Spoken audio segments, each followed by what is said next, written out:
Assalamualaikum dan salam sejahtera. Anda bersama saya Faris Daniel. Ini Awani Borneo. Berikut adalah tajuk utama untuk malam ini.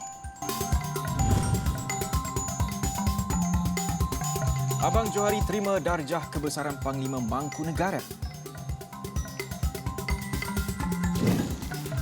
Pembangunan bandar sempadan baharu perlu ambil kira keselamatan penduduk. SP Global semakin mendapat tempat di hati rakyat Sarawak.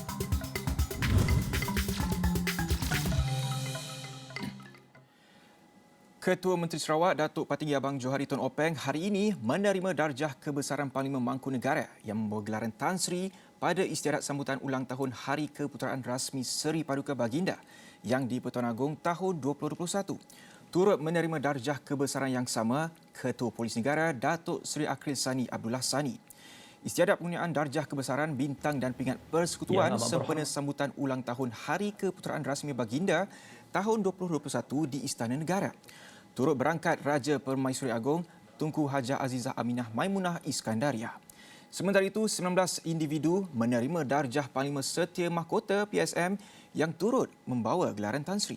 Antaranya Hakim Besar Sabah dan Sarawak Datuk Abang Iskandar Abang Hashim dan Pengerusi Tetap Parti Pesaka Bumi Putar Bersatu PBB merangkap Speaker Dewan Undangan Negeri Sarawak Datuk Amar Muhammad Asfia Awang Nasar.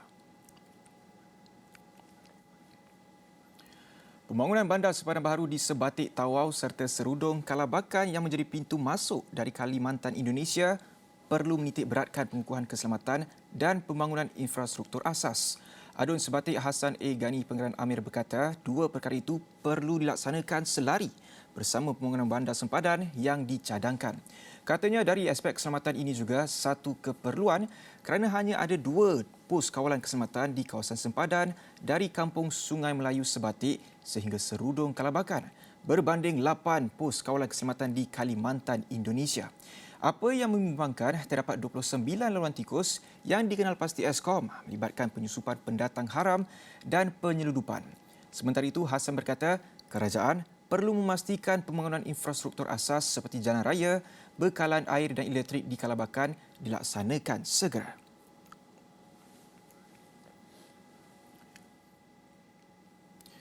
Di Miri, yang dianggap lubuk beli belah bagi rakyat negara jiran Brunei Darussalam yang terletak hanya beberapa kilometer dari kompleks kastam, imigresen dan kuarantin Sungai Tujuh, namun pintu sempadan Malaysia Brunei yang masih ditutup meresahkan para peniaga di bandar minyak itu. Bagi peniaga Pasar Tamu Miri, Nursiah Kamarudin, itu menjadi harapannya agar sektor ekonomi di Miri kembali rancak dengan kehadiran pengunjung luar. Memang, ni lubuk dia orang ni. Lubuk orang Brunei. Bila kita sempadan Brunei buka lah. Jadi orang dari Limbang Lawas tak boleh datang sini. Orang dari Brunei dapat masuk ke Miri, dapat shopping kat Miri. Menurut Muhammad Rushdi Wahid, sekiranya pintu sempadan kembali dibuka selepas ini, ia pasti memberi impak positif kepada sektor ekonomi dan pelancongan di Miri khususnya untuk kembali aktif. Sebelum tu, kebanyakan yang datang masa tu, kebanyakannya dari Bintulu lah. Kami pun ada pernah jumpa, tanya asiknya dari sini, ada yang dari Bintulu. Ada juga yang dari Sabah juga datang ke situ dah. Masa tu dari Brunei belum ada lah masa tu. Untuk weekend ramainya macam hari Jumaat, Sabtu, Ahad. Macam ni lah. Tapi kalau untuk nak jalan santai-santai, takut orang ramai, boleh datang hari Jumaat dengan Sabtu. Kalau hari Ahadnya memang penuh. Dalam pada itu, tinjauan Astro Awani di kawasan pintu sempadan Sungai Tujuh mendapati keadaan lengang berbanding sebelum ini. Penggunaan e-wallet Sarawak Pay atau kini dikenali sebagai SP Global dilihat meluas di Sarawak sejak ia mula diperkenalkan sejak 2017. Cukup mudah dan semuanya di hujung jari. Semudah membayar parkir, urusan insurans dan lain-lain boleh menggunakan Sarawak Pay. Kemudahan itu sejajar hasrat kerajaan Sarawak dalam memperkasakan ekonomi digital. Menurut pengusaha kafe Winnie King, 29 tahun, penggunaan khidmat pembayaran Sarawak Pay memudahkan urusannya untuk memantau transaksi perniagaan. Yes, kami lebih prefer digital payment ataupun digital platform macam Sarawak Pay tu lah, online, what we call it, online payment platform lah macamnya. It's very easy, so that merchant pun si perlu nak hold banyak cash, which is very safety, very good, very what we call it, efficient lah I think. Bagi kami as a merchant lah, Sarawak Pay sangat memudahkan lah, especially bila customer membuat pembayaran, and then nya sangat memudahkan sebab dalam Sarawak Pay merchant pun apps actually nya ada beri statement, detail statement, which is kita boleh kita boleh check kita pun financial tracking di sana lah, nya very easy to so that's it, perlulah kita record one by one nak semuanya dah ada dalam statementnya. Pandangan sama juga diberikan juruwang kedai Nur Afifah Hasmadi. Interaksi dengan pelanggan juga mudah. So, Sarawak Pay boleh memudahkan lah sebab they just scan and kami just key in the exact amount and then print the receipt. So, si perlu macam, sometimes pun macam si dah duit lebih, so macam customer kena bertunggu lagi apa semua. So, bagi kami Sarawak Pay taknya lebih senang lagi lah. I usually pay for phone bill, like we're at the cafe now. Sometimes I use cashless here, and then I guess it's convenient. Can be used anywhere now in Sarawak, in Kuching, because we are going towards digital era now, right? So I think it's convenient. You don't need to withdraw money and everything, so you just scan and you're done. Sarawak Pay dilancarkan pada 15 November 2017 oleh Ketua Menteri Tan Sri Abang Johari Tun Openg. Fokus utama aplikasi ini adalah untuk menggalakkan penggunaan aplikasi pembayaran tanpa tunai.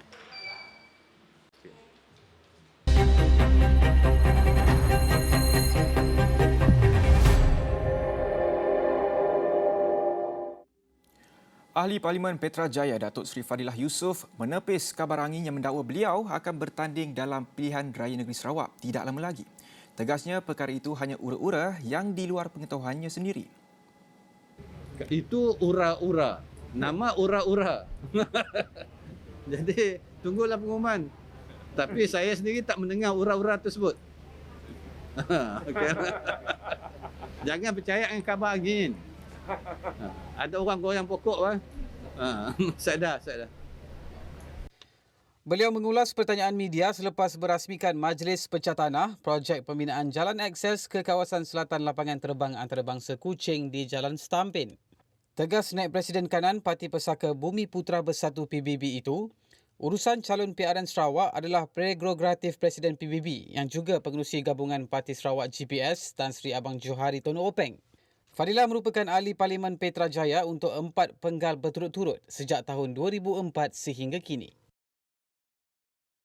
Keputusan bagi membolehkan pengoperasian pasar pagi Kapit berlangsung seperti sedia kala hanya boleh dilakukan selepas mendapat kebenaran Kementerian Kesihatan Malaysia KKM. Menurut Pegawai Daerah Kapit, sebarang keputusan hanya akan dibuat selepas penilaian risiko dijalankan KKM.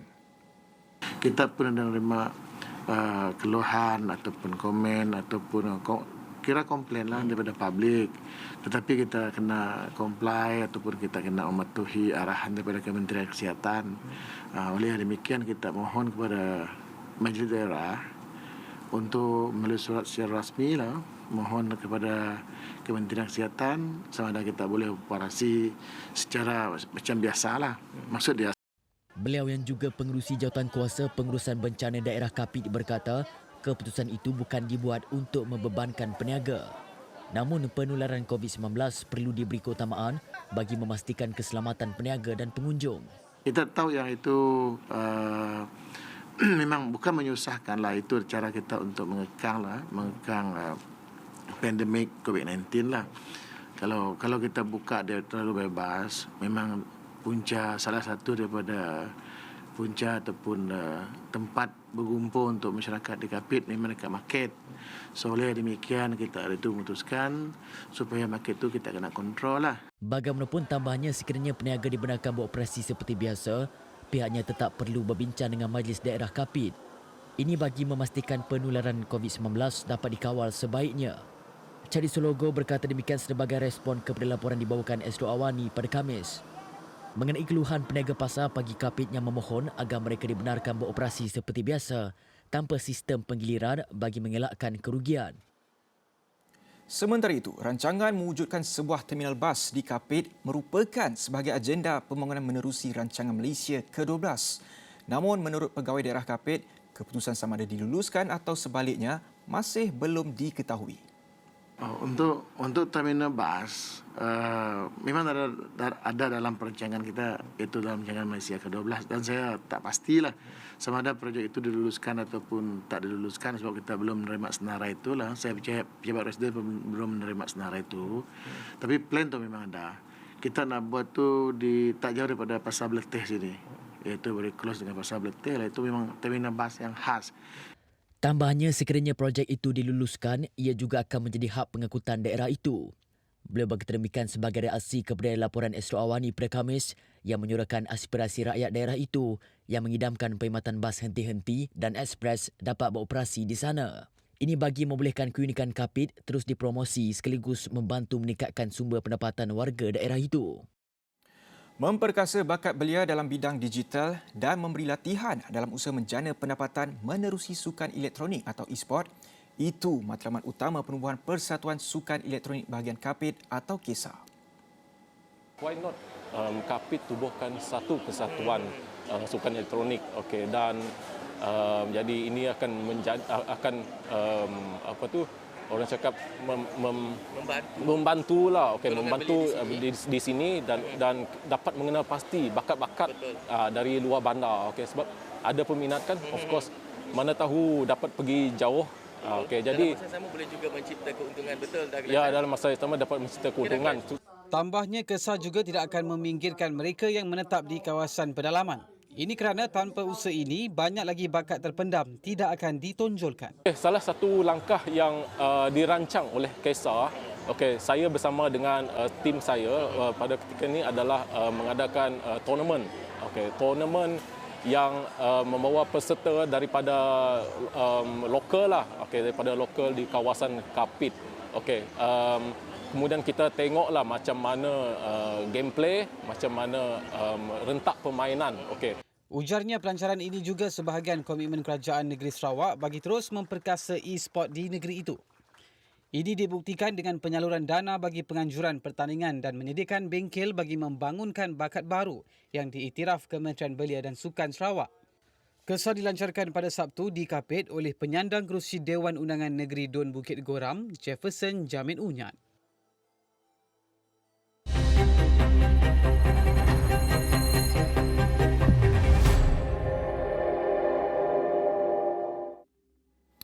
Pindaan perlembagaan berkaitan Perjanjian Malaysia 1963 atau MA63 bukan bertujuan untuk menarifkan semula persekutuan. Sebaliknya, pindaan perlembagaan itu menerusi Artikel 1/2 dan Artikel 160 adalah untuk memperbetulkan definisi sebenar persekutuan mengikut kenyataan dan sejarahnya. Sebab itu kita mahu Artikel 160 dipinda yang menunjukkan perjalanan negara Malaysia. Dari mula. Sebab dalam pindaan yang dibentangkan menunjukkan sejarah kita yang betul. Jadi inilah saya kira dan saya harap ahli-ahli parlimen menyokong. Sebab ini menunjukkan yang betul, bukannya kita mohon yang lebih dari itu. Boleh. Saya kira don't worry. Kepada ahli-ahli parlimen dekat Semenanjung tu, don't worry. We are not redefining the federation. Kita mendefinisikan Federasi Malaysia mengikut kenyataan dan sejarah yang ada. We are not redefining Malaysia. Tambah Hasidah, pindaan ini penting memandangkan ia menepati MA63 sekaligus melambangkan sejarah Malaysia itu sendiri. Pada 3 November lalu, kerajaan membentangkan rang Undang-Undang Perlembagaan Pindaan 2021 bagi bacaan kali pertama di Dewan Rakyat, antaranya untuk memasukkan negeri-negeri Tanah Melayu dan negeri-negeri Borneo. Sekian Auni Borneo, saya Faris Daniel. Assalamualaikum dan salam hormat.